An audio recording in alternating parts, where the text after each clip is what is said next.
Hey guys, Bradley Hallman here. Welcome back to the channel, man. Can't tell you how much I appreciate every single one of y'all being here, all the comments that you guys leave over the chart. Love the interaction with you guys on YouTube. YouTube has been such an awesome deal. If it's your first time here, man, don't forget, bump that like, hit that subscribe. It really does help improve my channel and everything that we work for, me and my whole group of guys together. This video right here is going to be about ways to improve in the sport of bass fishing. You don't have to be a tournament angler to want to improve at tournament fishing. You can get something out of this video, whether you're a co-angler, a boater, a BFLer, a team tournament, even if you're just a fun fisherman on the weekends. You think you can get something out of this video right here. There are many different ways to improve in the sport of bass fishing. One is just our education of it, right? Whether it be reading articles in magazines, which is what we used to do more so years ago before the invention of what you guys are watching right now. There's Bass U University, there's Bassmaster website, MLF website, whether you're looking at articles that have been written on there or videos that have been done, past tournament results, time on the water, which is a really, really big one. But the one we're going to talk about today is a big one as well, and it's about reflection. Today is October the 20-something. It is the end of my season. We're officially over. I just finished the last Bassmaster Open in the Central Division this year. I came up 31 points shy of qualifying for the elites, which when we all start fishing, whether it's just for a trip or for the season, we have goals. And I had goals for the end of the year, some that I was quite successful at and some that I was not quite successful at. And looking back in the reflections and the things that I can learn from just this season alone, right? We can go back and look at just one tournament. You know, we reflect on that. You know, what could we do better? I want to look at the entire season and what I could have done better to improve so that I'm stronger next year. That's basically what this video is about. This is a way that I truly try to dig into how can I improve to get better next year. I'm going to bring you guys along all fall with videos just like this,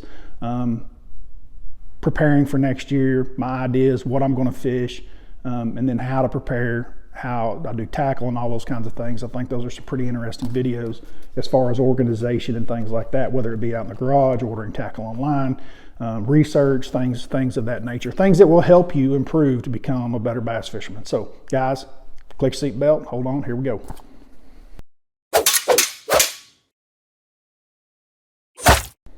All right guys, here we go. So let's start with some of my goals this year, right? One of the biggest goals that I have at my time in life, right, with the age that I am, is to still enjoy the process, right? Enjoy everything about it and not take any of it for granted. And I think in that aspect, I'm still pretty successful at that. I mean, I definitely have days looking back this year that were hard, right? Emotionally, physically, mentally draining and tough. If you look at what we're trying to do to qualify, which is the number one goal, to qualify for the Bassmaster Elite Series, there are 3 spots in each division of the Opens. There's 3 divisions. We have fished 225 boat fields. I don't think we had a tournament with less than 220 boats this entire year. So it's a pretty uphill battle, to say the least, right? There's 3 spots in the AOY, so when you look at it that way, there's actually 12 spots. There's 12 guys qualifying. That's a pretty good number. It really is. But still, it does put some weight on your shoulders, right? So when you're judging success or failure on just that one goal for the whole year, man, there's a lot of guys failing, right? It's not just myself. I came up 9 points. I finished 9th in the Central Opens. I was 31 points shy of qualifying for the Elite Series this year, so that part was a failure. The things that I just talked about earlier, you know, just trying to enjoy the process is a big deal to me as well, especially at my age, not to get hung up in the day-to-day grind and to just really enjoy everything, you know. From the fishing aspect to the marketing aspect to the YouTube aspect. And in that part, I was successful. I do get burnt out. I get burnt out on YouTube, as you guys have noticed that follow my channel regularly. I took the past month off some for burnout. I needed a break, and some really just because I wanted to focus on the last 2 events in the Central Opens, because I knew there was a lot of light at the end of that tunnel and the opportunity to possibly be successful at my year-end goal of top 3 in the Central Division. So I did spend a lot more time on that. But this is reflection, looking back, of things that I did right and wrong and ways that I can improve for next year, right? So when I really, really look at that, I look at all the guys that qualified for the Elite Series, okay? I look at the guys that I travel with. The one thing that I know that Porosnik, Matt Pangrac, Andrew Upshaw, the one thing that I know that all the guys that did qualify, and I just named a couple that didn't, but were really close, right? Both those guys finished in the top 10 in the points in the AOY, so they were close, really close. They all have drive beyond belief, right? Whether you call it fire, whether you call it want to, however you define it or describe it, all those guys have got it. Like, Porosnik spent a lot of time on each one of those places, and I know that Jacob's been fishing a long time, and that's not his MO to go spend 5-6 days on a lake of practice, but he wanted in. He was just like myself. It was his second year of fishing the Opens. He didn't qualify the first year, and he was a man on a mission. The 2 Japanese guys that finished second, third in the AOY, those guys actually live in Japan. Dude, they live in Japan. They fly over here and they spend tremendous amount of time on these ponds. It is want to, right? How bad they want it. It's also something that I've noticed through the years with some of my buddies. I mean, I'm friends with all these guys, and some of the ones that I'm close to or closer to, it's something that I've always been in awe of, kind of, their want to, their drive. Scott Martin is one of those. When you spend time with Scott, it'll take you back how hard that guy works and how much he wakes up thinking about a fish and he goes to bed thinking about a fish. Jason Christie, the same way. The guys never, ever, ever take a mental break. Brian New, Brian Thrift, all the times I've spent with those guys, man, that's all they can think about. That's all they talk about. Pangrac is that way right now. Andrew is somewhere in between Pangrac and myself.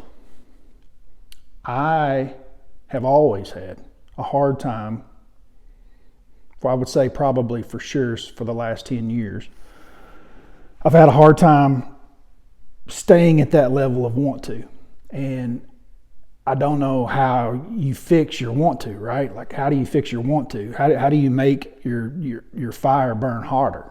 And the best way that I've figured out how to do it is just to walk away from everything. Like, when I come home, put the boat in the garage, shut the door, don't turn on a YouTube camera, that way if I'm away from it for a week or so, whenever it's time to go again, it tends to help me pick back up. And so I'm sure a lot of you guys have the same thing, whether you fish team tournaments or pro-ams there around your state, or you fish regionally with me or against me. I don't know. But young guys have got it, right? I had it when I was young. I was actually, this notebook that I'm holding right here was something that I unpacked the other day because we'd moved a year ago and I had some boxes in my office, and I had not unpacked them and I was tired of looking at them. And it was mainly old magazines and stuff that I kept through the years of bass fishing, some notes and stuff that I'd kept. I've got a huge folder of each lake with files in them that I was really adamant about keeping together years ago. And I don't do today, right? I don't do those things today. And I'm not saying that's a good thing. It's probably a bad thing. But I used to take notes on every day of practice. I want you guys to look at this. This is a calendar. These were practice days. This calendar is from 2004, 2005. So this is before I even qualified for the Elite Series. This would have actually been, I could probably go through here. This is probably the year that I qualified for the Elite Series, 2005, probably, because 2006 would have been my rookie year there. But just the amount of detail that went into that right there. this actual page that I opened up to is kind of a cool deal because this was a team tournament in Oklahoma on Lake Tenkiller. This was a $15,000 first place tournament. 200 plus boat team tournament event that Larry and I won. My team partner passed away and he is gone now, but Larry was a hell of a fisherman. But I kept all the notes from Larry and I's practice the day that I went by myself. I've even got notes here on Larry's day. He got to go before me, and I was working then, and I've got notes even on his day. But I've got them all the way down to the wind, what we won it on. We won them on a little brown jig, even way back then, behind docks. I got the water temperatures. I've got everything written right here. We weighed in 22 pounds and 8 ounces, and the water temp was 55 to 61. This was a lot of detail, but guys, my point to this whole book right here is this right here is want to, right?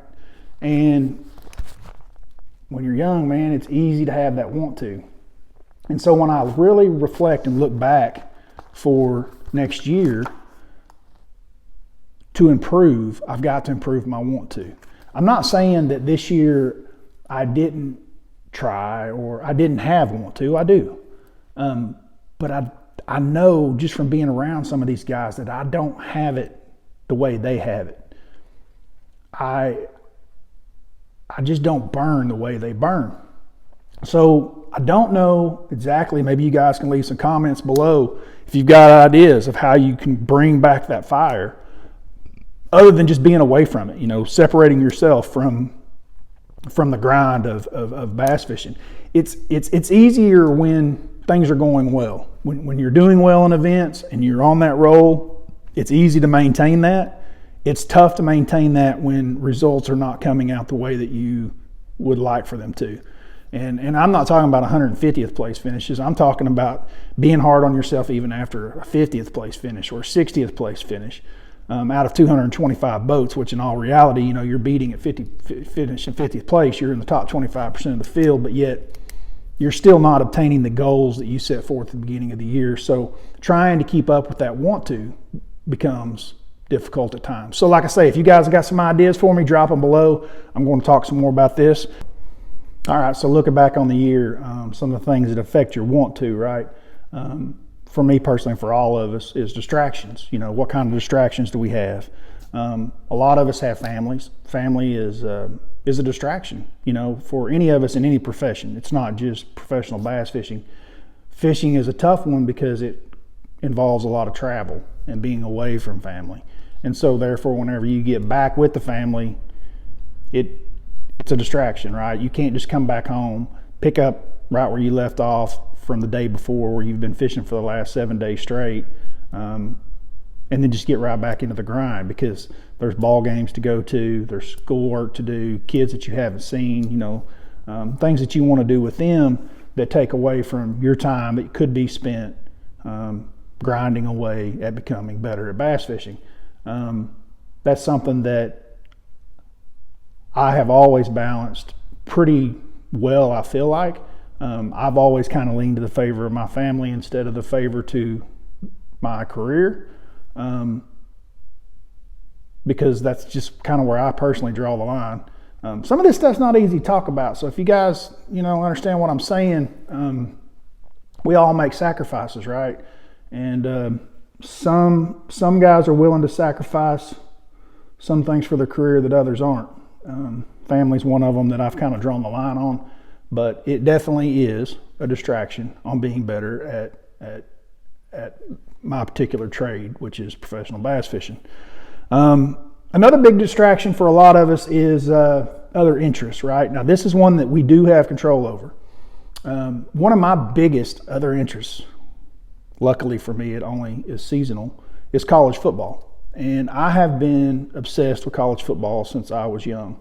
I'm a huge Oklahoma Sooner fan.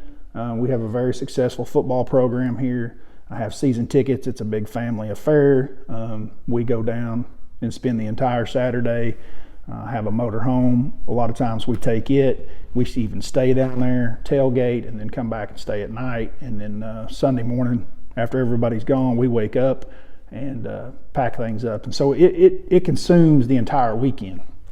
And it's not only just home games, like away games, any articles that are written. Like, I'm interested in what is being said and done with the football team.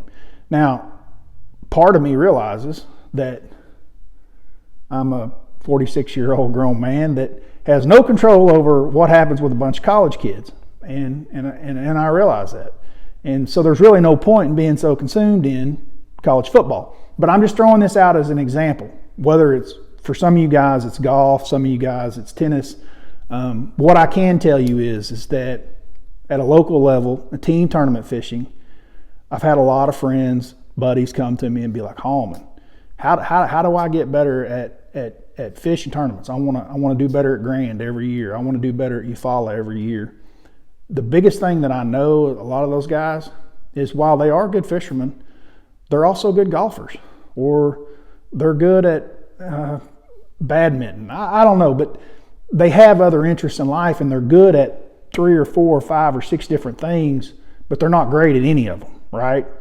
The guys that I know that fish team tournaments that are very successful on Grand year in and year out, dude, they don't have any other hobbies. It's bass fishing. Most of them to the point that they've bought a lake house, whether at Grand or Eufaula or Texoma, and they spend just about every weekend there fishing. And they have lake houses, yes, but they don't have the lake houses where, well, I'm going to go up there and mow, and I'm going to paint. They've got a long list of things that need worked on in them joints, because when they go there, they're going there to fish. And those are the guys that I see doing better day in and day out. You can take that all the way to the national level. They're consumed. The very best in the entire business, their mind is consumed with nothing else. Like I said, Brian Thrift is not thinking about anything else. Right now, he's working on a fish. There's a few guys that deer hunt, and I think that that's their escape. I think that it helps them with their want to, right? Same things that we've been talking about. But somehow, some way, they relate their hunting to their fishing, makes them better. I get some of that, right? I mean, chasing a deer on a fence line or a brake line is somewhat the same as a brake line on the edge of a grass. I mean, a wild animal uses, but still we're talking about a cold-blooded animal to a warm-blooded animal.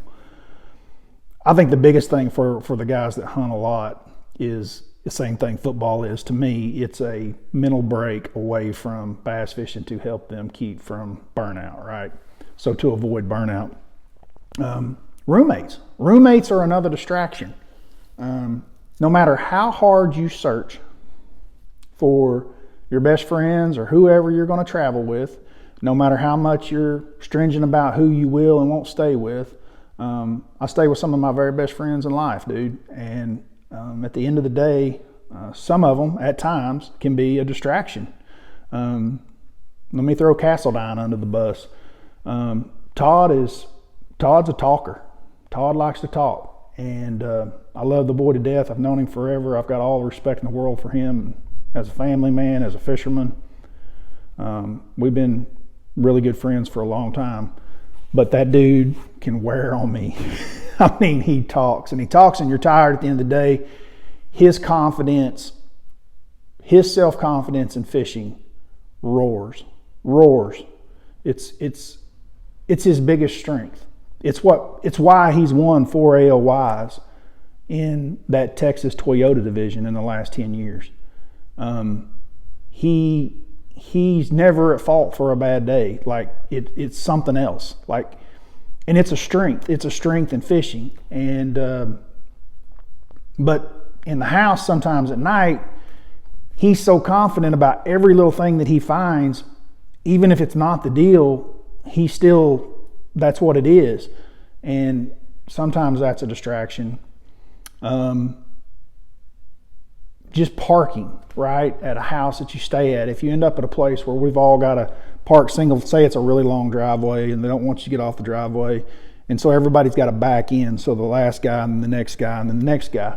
Well, on practice days, if you want out early so that you come back early, well, when you come back early, you're the first one back, so you back all the way to the back, and the last guy to come in is usually the last one that wants to go out in the morning. that's a distraction. It's a problem. Like parking just alone can mess up the rhythm of how your day goes. So, renting houses is something. When we rent houses, I probably really need to look at parking more. Now, I already look at parking a lot because you want to be able to back in 3 or 4 rigs, however many of us are staying there. But the convenience of everyone being able to come and go at their own free time is a big deal. And you don't want it to become a distraction during the year. So we've gone over some things: family, other interests, roommates. You guys leave me some ideas. What are some other distractions that are down there? To finish this thing off, I really want to talk about, at the end of the year, what I saw as the biggest thing for me was somehow I've got to get my fire to burn hotter. Next year will be my 3rd year in the Bassmaster Opens after trying to requalify for the Bassmaster Elite Series. It is not the most fun place to be. The paybacks are not that great, the checks. They only pay top 40 with 225 boats, so I don't know what percentage of that is the field. And then even if you do get a check, they're usually not very good. So I want to focus on, so that I can get the heck out of there. I don't know. I'm kind of lost for words on this one. Maybe you guys can help me on this one. How do you improve want to? How do you improve making your fire burn hotter? It's something that I've struggled with for the last 10 years. Just being away from it doesn't help. And it's not burnout per se. It's just, you got to wake up and be thinking about it, which I do. But when I come back at the end of the day of practice, here's a good example for me. When I come back at the end of practice, I'm usually the cook in the house. And we got some other cooks, panger cooks. And anyway, we've got some other cooks, but I am primarily the head cook in the house. And it is my escape, right? Like it's what gets my mind off of practice, what I've been working on, what I've been doing. Whereas I've stayed with other guys like Brian Schmidt that just, he parks his boat. He's out there working on tackle 2 hours past dark on a practice day for another day of practice. Different things to try, different areas of the lake, going through his notes. This is what it takes to excel. At the highest level. And I've got to figure out how to make my fire burn that hot. Somehow we got to get there. So you guys give me some ideas. This will be the video that y'all help me. But want to is the important one. You got to have it.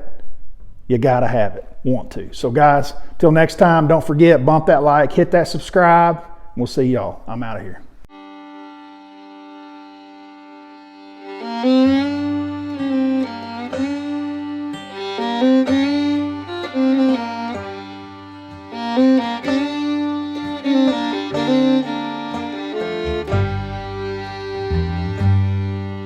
Thank you.